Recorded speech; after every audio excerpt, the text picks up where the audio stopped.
bill is rife with free speech and privacy issues. It also robs people of anonymity and threatens to bar individuals who either lack government identification or whose age is misidentified by the relevant technology.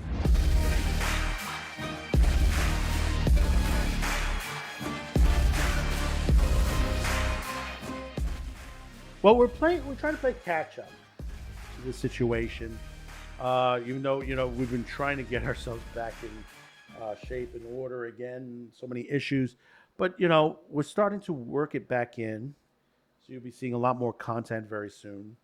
One thing we've been covering a lot lately is the Free Speech Coalition lawsuits against certain states for, you can call it age verification, age assurance, however you want to call it. I'm calling it these days age assurance because that's what's going to happen. They're going to go from age verification to age assurance. You watch when they try to put these, as more and more of these age verification bills get defeated. And we got another big win out of Colorado, according to the FSC. Seems like the bill that was being pushed there, as this happened back in the middle of April, is no more.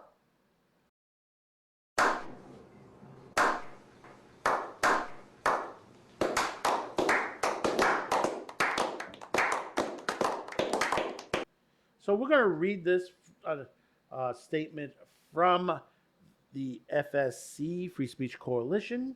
If you want to follow along, you can check it out on XBiz itself, handling adult news stories and special events and stuff like that. It's a good site for that.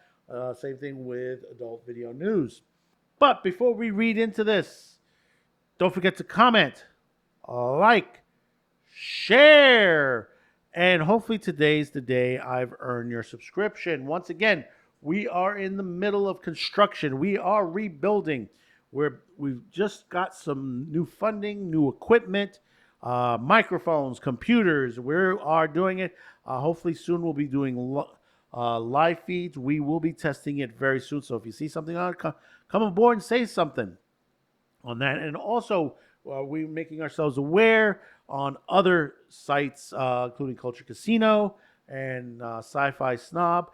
If you haven't checked us out on the Wednesday edition of their Babylon 5 retrospective, should be on in about 2 weeks, I think it is. I'm going to be on the next A Voice in the Wilderness, parts 1 and 2 from the Babylon 5. Check that out. I'll be on there live.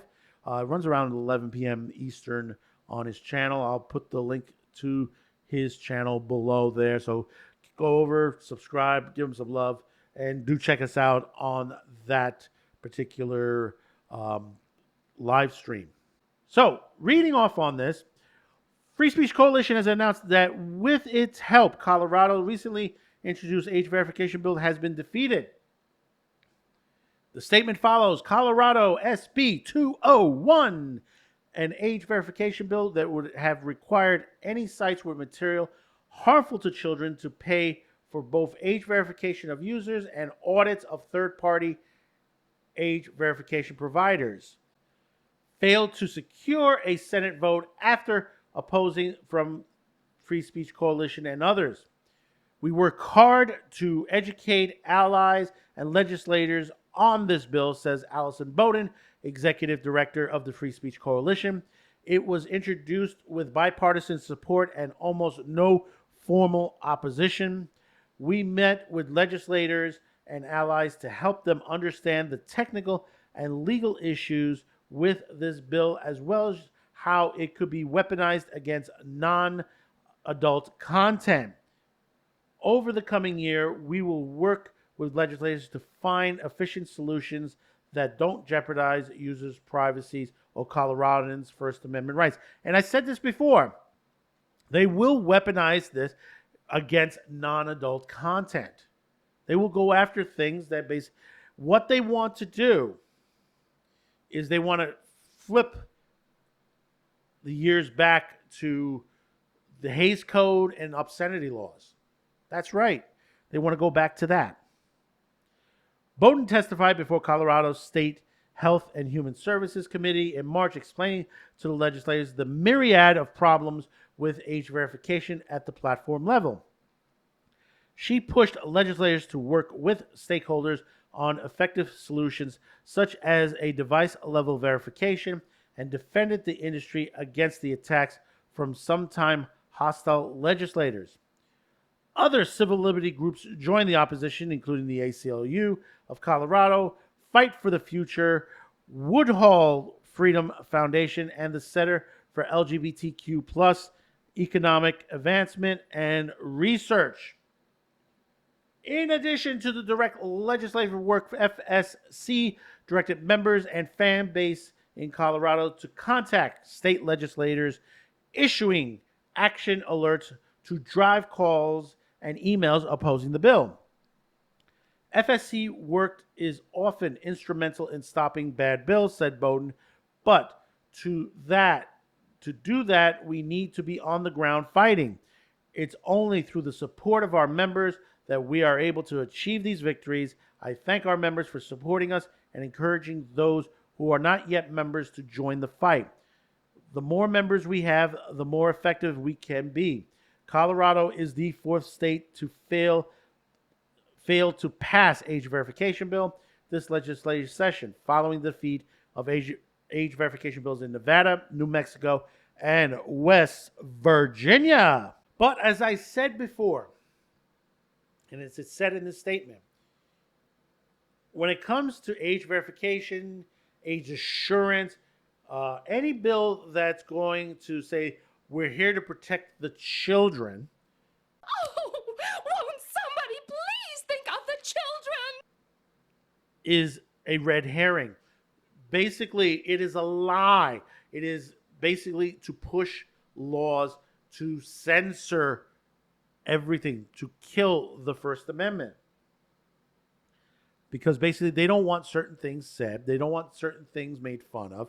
They don't want certain feelings to be hurt, which is a stupid thing, just for them to be acting. They don't want certain movies. They don't want certain documentaries. They don't want certain books.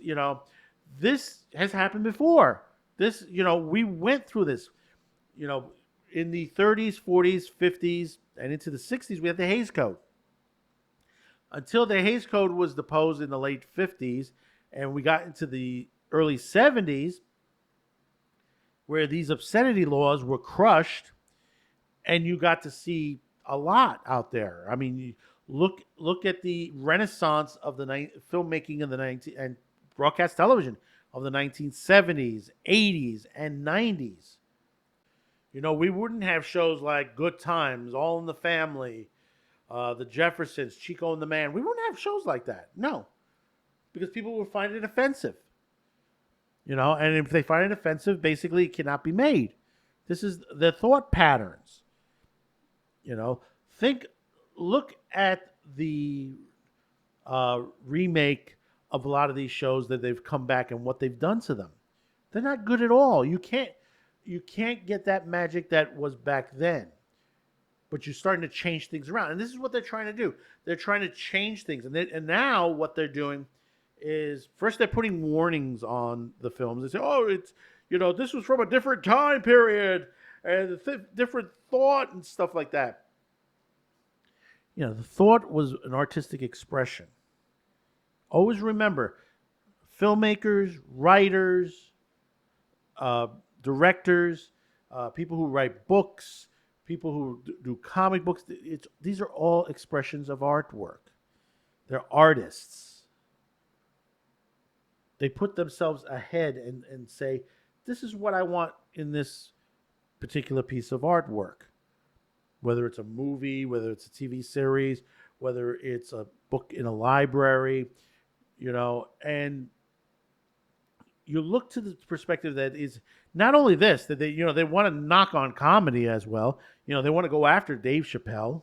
They want to go after many other comedians. They did this to Carlin and Lenny Bruce years ago. I always keep saying, check out Dustin Hoffman in the movie Lenny. It's a great film, a great depiction of what happened during the time period of Lenny Bruce. what he went through, and his type of comedy to that point. Because there were people who did not like it, and he was arrested for it. So was Carlin. And then you have people in the adult industry, in the porn industry, that were arrested because their films were in theaters. See, the thing is, and this also includes the gay community as well. And I'll tell you why. Because you had situations, and you go back into the history of gay movies, and we're talking, gay porn and stuff like that. They had to disguise those movies as sort of artistic, artsy films and try to promote it that way. And that was the only way they could put it in theater. And a lot of times they still got arrested. Think about that to that point, is that basically they don't want certain things out. And this is not only because you're going to say, well, yeah, it's the right, the conservative. It's not only the right, it's the left as well.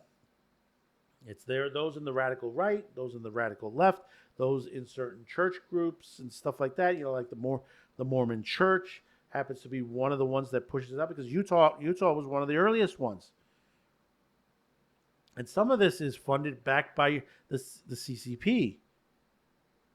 Because remember, there is some connection with the Latter-day Saints, Jesus Christ of Latter-day Saints, and the CCP, because they've done work together.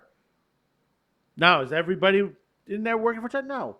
But there are certain people that are being influenced to push some of this regulation.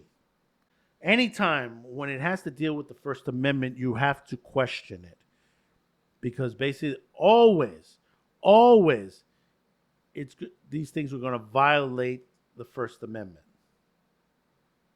It's going to violate the Constitution. Because people think they know better for you. You don't tell me what to read, what to watch, what to do. There are things that violate the law, and I understand, you go to jail for, but you don't make the average thing against the law. You don't make, say, for example, the novel Fanny Hill. You don't make that illegal to read or to basically own a copy of that book. You don't have police officers come to your home and say, well, we don't like the comment you made on Facebook or on X, and you need to take it down. No, but that's my opinion. And you say, well, that doesn't happen. Yes, it does happen. In some cases, it's happened here. And it's happening well over in the United Kingdom. And it's been happening a lot in the United Kingdom. And the final half of this is, before we close this out, is when it comes to stuff on the internet, stuff on your TV screen, stuff at a movie theater, it's up to the parent to guide their child on, things that, they might watch or they're not supposed to. There are tools and implements, some of it free, some of it, might be on your antivirus system, or you can purchase for a nominal fee, or some of it is free out there. Some of it's on, if you use Google, there's some ways of blocking it on Google as well. It's free. You don't need the government to step in and tailor things, convincing people that, well, it's better for you this way. Well, it's not. It's not at all. But what I want you to do right now is to comment. Let me know your thoughts about this. Tell me, big win, in this situation, or a lot more to come, which it is a lot more to come onto there. We're still waiting for the Supreme Court to come back on this itself. Hopefully we should be hearing from that soon than later. So remember, comment, like, share, and hopefully today's the day I've earned your subscription. So until next time, thank you for tuning in, and we'll see you on the next video. Bye-bye now.